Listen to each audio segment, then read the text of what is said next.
Guys, we have a section called Alligrams. I'll go into the IRGC group chats. I'll grab their messages, and we'll show you what the general mood of supporters of the Islamic Republic in Iran is. And our first one is coming up to be translated. The Islamic Republic made a mistake. They put a poll on Twitter and they asked their supporters, hey, what about, raising the prices of gas here? And people are like, what? No, never. And then in Iran, they took to the forums here and they said, certainly, with the change in the price of gasoline increasing the price, inflation is going to explode and the economy will collapse. Dissatisfaction will reach its peak and push the country towards economic collapse. Plus, the people will not tolerate this change in any way possible. This is the most open week or two of rebellion that I've seen. All of them are on the same page. Increase the price of gasoline. You're going to force the people to come back on the streets again. This is not Iranian people. This is not me and Armin telling you guys this. This is the supporters of the Islamic Republic criticizing their own government officials. That's not the only person saying it. More and more. And we've shown you like 10 plus messages just like this. So another person to the same post. Make gasoline expensive so that you can see with your own eyes the all-out explosion of our country. Please don't play to the enemy's hands. It's probably a little bit better in Farsi here. I'll just put that in case you guys want to read it, or if you want to read it, Armin. Yeah, and guys, these people are so ignorant when it comes to how the economy works. They think like fuel prices are just numbers on a screen that go up and down based on what the president decides. And the president is just deciding to make the prices go higher. They don't understand that there's just not enough fuel. There's just not enough of it. You don't have the fuel and you don't have the money to buy it. You don't have the money to refine your own oil. You don't have even the refineries to make it. There is not enough to go around. What do you think is going to happen? What did you guys think is going to happen when you wage war against the whole world, against the world superpower? What did you think is going to happen? You think fuel prices going up because your president is like, oh, let me make the number go up. Oh, look at this number go up. I want to cause these people to suffer. Yay, let's go and make the number go up. Do you really think that why are you doing this? Stop making us suffer. Hey, president, stop making the number go up. We like the number to go down. Why are you doing this to us? He's not doing this to you. You did this to you. You did this to you when you chanted death to America. You did this to you when you chanted death to Israel. Anyway, this idiot is saying بنزین رو هم گرون کنید تا با چشم خودتون انفجار همه جانبه مملکت رو ببینید.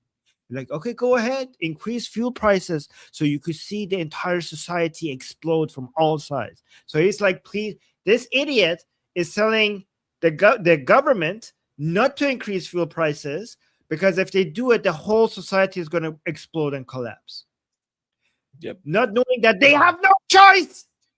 It's either increase prices or shortages. If they artificially keep the prices low, then everybody will run out of supply. There will be nothing for anybody left. Everybody's going to go get it at the low prices and there will be shortages. It's either high prices or shortages. There is no other alternative. There is another alternative. You could stop being the Islamic Republic. That's alternative. But short of that alternative, which basically surrendering and letting go back. I want to read that right. Short of that, you either have high prices or shortages, and the shortages are actually worse than high prices. And then look at this. The last line is saying, "To zameen dushman bazi nakonid lutfan." Like, don't play for the enemy. Like he's saying to the president, stop increasing oil prices because you're helping our enemy. You're playing into the enemy's hands. Don't do it. Don't do it. Oh, it's so great how stupid these people are. I wish it was. Ali, imagine if it was that easy. Like, oh, really? Oh, oil Okay. prices low? Good. Okay. I will put a different number on my screen. Would that solve problems? I didn't know that's how the economy works. I didn't know presidents could go and decide, oh, like, oh, let's make oil prices go down, fuel prices go down, and then they will just like, it will just be down and available in the same amount for everybody. Then they start pointing fingers at each other. This person saying, so Haji Sadeghi is the Supreme Leader's Office representative towards the IRGC. They just make up positions these days. I don't know.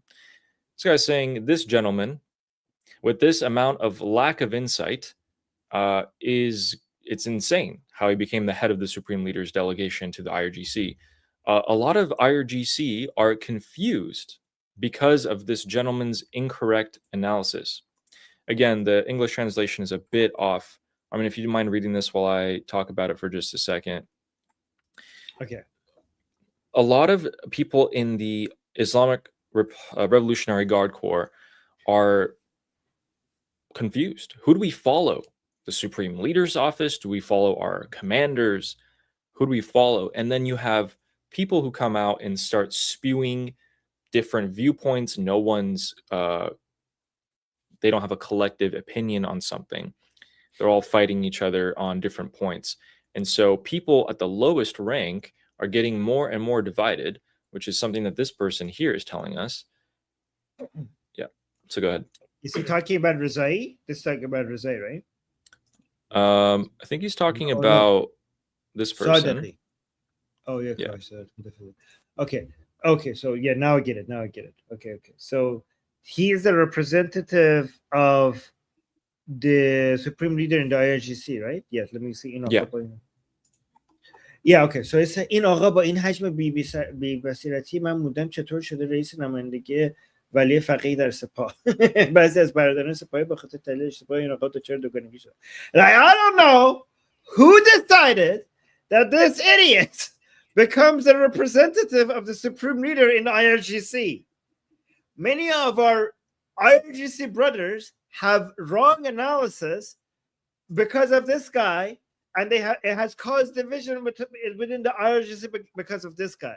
Ali, this is interesting because so this guy is shocked about why this man has managed to become the representative of the Supreme Leader within the IRGC, right? Yeah. But Ali, who picks the representative of the Supreme Leader in the IRGC? The Supreme Leader. It should be the Supreme Leader. I mean, if the Supreme Leader does not pick his own representatives, are they actually the Supreme Leader's representatives? So isn't he indirectly criticizing the Supreme Leader? Except he's too stupid to know that he's doing that. Oh, man. Yeah, maybe you're right. So he blames the representative instead of the person who's telling him to say these things. It's all good. Yeah. Armin, I have one of the best posts so far to share with you, and yeah. Mm-hmm. Yeah, but before you do that, somebody, Muhammad in the chat is saying, are Muslims welcome to this channel? Yes, if you can handle the heat in the chat, and if you can handle us, yes, or if you can handle us being very aggressively anti-Islamic, then you are, yes, of course. Yes. But go on. Sorry, again, I interrupted you. We are not anti-Muslim. We are anti-Islam. The whole ideology, the whole religion. So again. Yes. Oh, look at that. We will You say, sure, I am okay with that. Then you are welcome to stay here. And we, in fact, want more of you here. Thank you. Sorry, Ali. Armin, could you read this for us, please? Ali, I interrupted you. I'm sorry. You were going to say something. No. Yeah, okay. No, this is this is one of the best posts. Guys, this is like a random person in the discussion group for the IRGC who posted this. Can you read this for us? Point by point. Okay. خب پازل داره تکمیل میشه. سقاب بنزین رو گرون کنه. اوکی. بنزین رو گرون کنه، سایبریاش بندازن گردن جلیلی و سمسامی. کردستان عراق با این دست خبرسازی ها و فضا رو به حمله زمینی آماده کنه. Can you tell us so far what that means? Okay. Okay, so he's saying like, okay, now the puzzle is now being complete. Okay, so they're going to increase fuel prices, and then their online, their online people, the online bots, will Their blame propaganda. Jalili and some the propagandists will blame Jalili and Samsami, basically the more radical ideologically people. Yes, okay.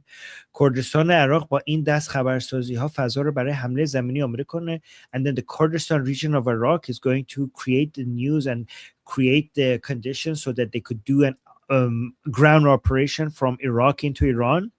فشار رو مردم به حد انفجار برسه و نارضایتی ها و شورش داخلی شروع بشه. So the pressure will become so high on the people inside Iran, so the people become unhappy with the regime and unhappy and become and want to do an uprising. So riots, internal riots will start.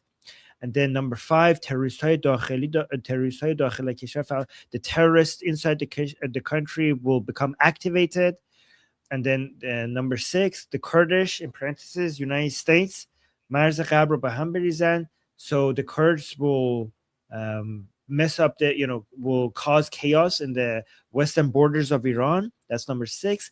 Number 7, Iran در موقعیت ضعف امنیتی قرار بگیره. So Iran will be challenged from a security perspective. That's number 7. Number 8, Zarif will come write an article. Number 9, امتیازگری غرب شروع میشه. Then the West will come and get so many points in the negotiations. And then lastly, this is the most optimistic one. This is not the worst. So basically, this guy is saying, I see the plan. I see the plan of our enemies, right? They're going to increase the fuel prices to cause chaos, uprisings, and then the Zionist terrorists will become activated in our country, and the Kurdish parts of Iraq, under the leadership of the United States, will attack from the West, while we have internal security issues because of the fuel prices going up. And I think he made it more complicated. All he's saying is that I know what the Americans are trying to do, causing unrest internally by higher fuel prices with their agents inside Iran, like Pezeshkian, and then blaming it on the warmongers, while also attacking us from the Kurdish region of Iraq at the same time. And to do that, to put us in a position of weakness, so that the so-called reformers could then come up with ways to do a deal with America that is in America's interest. That's what he's saying is happening. Probably one of the smartest Durkas there is, Too bad no one's going to listen to him. Shh. No one's going to listen to you. Well, the problem is that he kind of is a conspiratorial as well. Like he thinks that all of this is happening to make a deal with the people within the regime, right? Yeah, he still thinks that the regime is going to survive and there's going to be a deal, and